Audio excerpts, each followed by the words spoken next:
ठीक है, तो हम लोग कल जो डिस्कस कर रहे थे वो हम डिस्कस कर रहे थे परचेज सेल्स वगैरह की। तो मैंने आपसे ये चीज बताई थी कि उसी पॉइंट को मैं खत्म करके फिर आप आगे की जनरल एंट्रीज करेंगे। मैंने आपको बताया था कि गुड्स रिलेटेड जो ट्रांजैक्शंस हैं, गुड्स उनमें उनको कहते हैं जिनमें हम डील करते हैं, जिनको हम डील करते हैं। और गुड्स अगर हम खरीदते हैं तो उसके लिए हम परचेज अकाउंट लिखते हैं, और गुड्स अगर हम बेचते हैं तो उसके लिए हम सेल्स अकाउंट करते हैं। और अगर हमने जो गुड्स खरीदे हैं वो हम वापस करते हैं तो हम परचेज रिटर्न्स कहते हैं।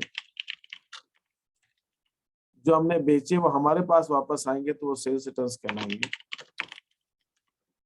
और फिर हमारे पास स्टॉक, ये हमारे पास 5 तरह के अकाउंट्स मैंने आपको बताए थे।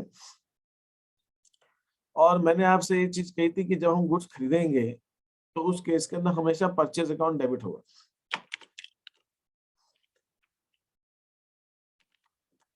और अगर कैश में खरीदेंगे तो हम कैश को क्रेडिट करेंगे, हम चेक से खरीदेंगे तो हम बैंक को क्रेडिट करेंगे, और अगर हम उधार खरीदेंगे तो हम क्रेडिटर को क्रेडिट करेंगे।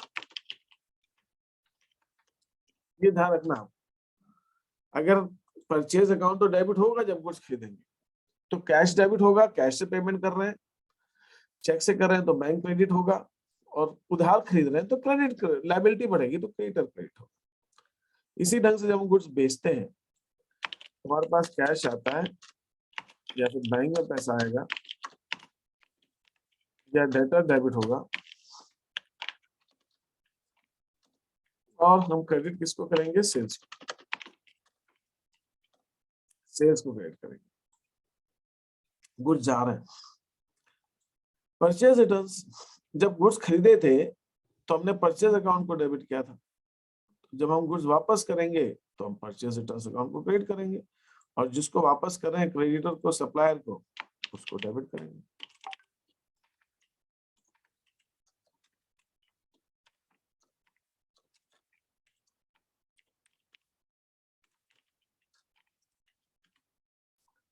इसी ढंग से बेचे हुए माल जब हमारे पास वापस आता है तो हम उसको सेल्स रिटर्न्स बोलते हैं।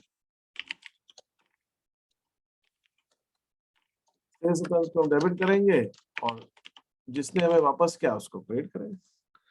तो आपको ये ध्यान रखना है कि गुड्स बेचते समय आपको कौन सी एंट्री करनी है, खरीदते समय कौन सी करनी है, बेचते समय कौन सी करनी है, वापस करते समय कौन सी करनी है, और आपके पास जब माल वापस आएगा तो आपको कौन सी करनी है। ठीक है, तो ये एंट्रीज अब आपके पास हो जाने के बाद, ये एंट्रीज अभी तक मैंने आपको नहीं बताई थी, बाकी अपन ने सभी तरह की एंट्रीज करनी थी ऑलमोस्ट। तो अब आपके पास मैं ये वाली शीट भेज रहा हूँ, दिस वन इज दिस, है ना? हाँ, ये शीट नंबर 12। इसके अंदर आपके गुड्स खरीदने की एंट्रीज हैं, बिजनेस स्टार्ट किया, गुड्स खरीदा, गुड्स बेचा, ये वाली एंट्रीज है।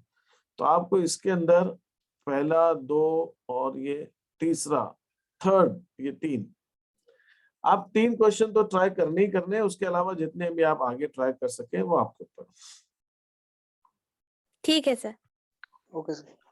ये अभी मैं Yes, शीट आपको भेजता हूँ, और इसको आपको जो करना है, ये फॉर्मेट प्रॉपर, सिर्फ अब आपको डायरेक्टली प्रॉपर फॉर्मेट बना के नरेशन लिख के करना है। ये आपका ऐसा फॉर्मेट बनेगा जिसके अंदर आप दिखाओगे ट्रांजैक्शंस को, एंट्रीज को, और फिर आप करोगे उसको। और इसके अंदर सिर्फ जनरल एंट्री करनी, एनालिसिस नहीं दिखाना आप, जी सर। आपको सिर्फ एंट्रीज करनी है। कौन सा अकाउंट डेबिट हो रहा है, ये डेट है, पर्टिकुलर्स है, लेजर फोलियो, डेबिट अमाउंट है, ऐसे करना। ये सब चीजें कल बताई थी, वैसी चीजें। ठीक है, ये ऐसे करना। इसमें किसी को कोई चीज पूछनी तो आप उससे पूछ सकते हैं। Any query, any question? ये शीट मैं भी आपको डाल दूंगा, इसमें मैं कुछ चेंजेस करने हैं, मेरे को करेक्शंस मुझे दिख रहे हैं, वो मैं चेंजेस करके, करेक्शंस करके आज आपको शीट में डाल दूंगा। सर स्टॉक वो होता है ना जो साल भर खरीदने के अंतिम में बचता है, वो स्टॉक हाँ, होता है उसको ना? रहतिया बोलते हैं, रहतिया बोलते हैं। ये स्टॉक वो होता है जो साल के अंत में हमारे पास नहीं बिका हमसे, और हाँ हमारे सर पास, वही। और हमारे पास बच गया, उसको हम कहते हैं रहतिया या फिर स्टॉक कहते हैं उसको। बिल्कुल जी सर। बिल्कुल, ठीक है। सर 2 प्रकार के होते हैं ना सर? हाँ, एक स्टॉक तो होता है जो साल के शुरू में होता है, पिछले साल का बचा हुआ, वो उसको हम बोलते हैं ओपनिंग स्टॉक या प्रारंभिक रहतिया, और जो इस साल के अंत में बचा है उसको हम अंतिम रहतिया कहते हैं। तो जो आज मान लीजिए 31 दिसंबर, आज मेरा अकाउंटिंग ईयर खत्म हो रहा है, तो आज का जो अंतिम रहतिया है, क्लोजिंग स्टॉक है, वो 1 जनवरी का ओपनिंग स्टॉक बन जाएगा, प्रारंभिक रहतिया बन जाएगा। तो जो 1 साल का क्लोजिंग स्टॉक है, अंतिम रहतिया अगले साल का प्रारंभिक रहतिया बन जाता है। ऐसे चलता है। अच्छा is that okay? Yes sir. Yes sir. Any query, any question, कुछ पूछना है तो पूछ सकते हैं आप मेरे से। सर जो प्रॉफिट में 5% लिखा रहता है ग्रुप एक ही सीट में, हाँ, उसको कैसे हल करें? प्रॉफिट में मतलब हमने 5% प्रॉफिट में गुड्स बेचे, ऐसा? हाँ सर ऐसा ही लिखा रहता है, डिस्काउंट मिला 5%, ऐसा ही कुछ लिखा है। अच्छा, वो मैं बताऊंगा आपको। हम जब किसी से गुड्स खरीदते बेचते हैं या हम पेमेंट करते हैं या पेमेंट हमें मिलता है तो हम डिस्काउंट देते हैं सामने वाले।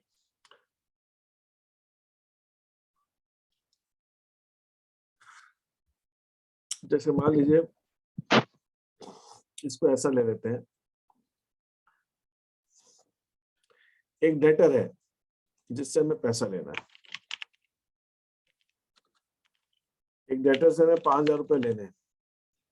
अब इसने हमें 5,000 रुपए दिए, इसकी एंट्री मुझे बताइए। जिसने पूछा है क्वेश्चन वही बताएगा, मुझे नाम नहीं देखा, ध्यान दिया मैंने किसका। अगर एक डेटर है 5,000 रुपए जिससे हमें लेने हैं, उसने हमें 5,000 रुपए दिए, इसकी एंट्री क्या होगी ये बताइए। कैश में डेबिट होगा और डेबिट में क्रेडिट। कैश डेबिट हो जाएगा और डेटर का खाता जो है वो क्रेडिट हो जाएगा। हाँ सर। कितने से ये डेबिट होगा? 5,000 रुपए से, और डेटर का जो खाता क्रेडिट होगा वो 5,000 रुपए से। इतना क्लियर है? हाँ सर।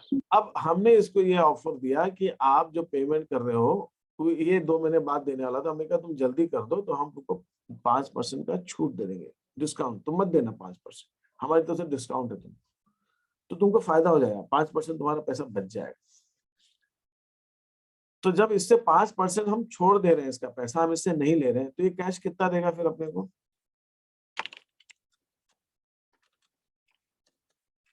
4,750।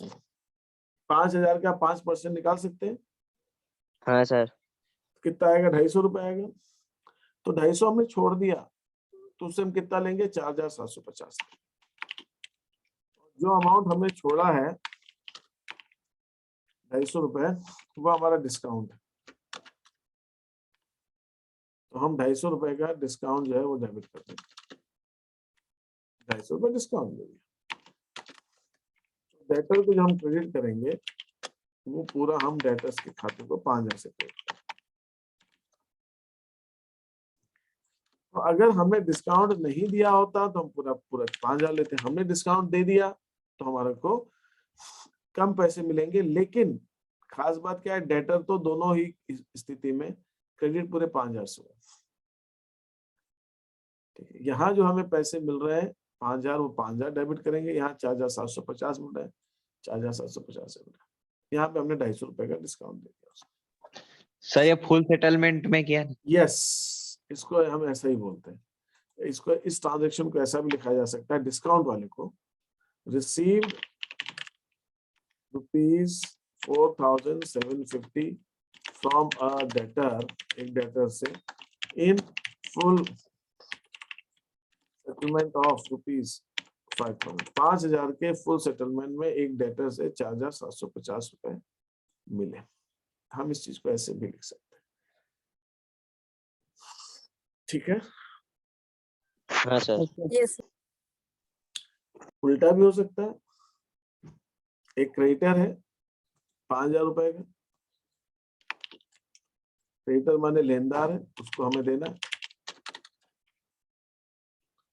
मान लीजिए हमें 6,000 रुपए देना, तो अगर हमें डिस्काउंट नहीं मिलेगा तो हम उसको जो पेमेंट करेंगे, क्रेडिटर को डेबिट करेंगे और कैश अकाउंट को क्रेडिट करेंगे। कितने से? 6,000 से। इसमें डिस्काउंट नहीं है कुछ भी, 6,000 देना था हमको, 6,000 देना था। लेकिन अगर यह आए ऐसा लिखा हो ट्रांजेक्शन कि creditor of rupees was paid rupees 5,900 in full settlement। In full settlement का मतलब हो गया कि अब पूरा अकाउंट चुकता हो गया उसका, ये फुल सेटलमेंट में आ गया, ऐसा हो ट्रांजेक्शन। तो इस केस में क्या होगा? इस केस के अंदर हम क्रेडिटर को डेबिट करेंगे 6,000 रुपए से,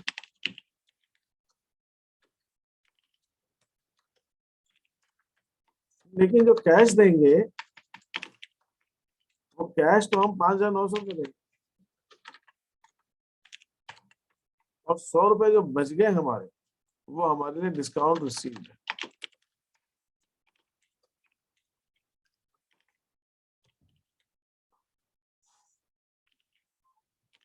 वो डिस्काउंट रिसीव्ड, ये हमको डिस्काउंट मिल गया।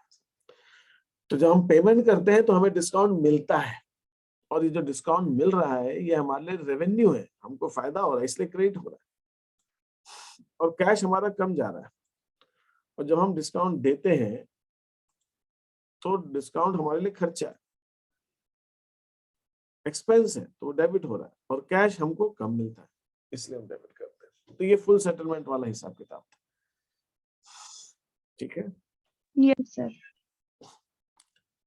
और कोई क्वेश्चन और कोई ट्रांजैक्शन और कोई चीज पूछनी है आप लोगों को?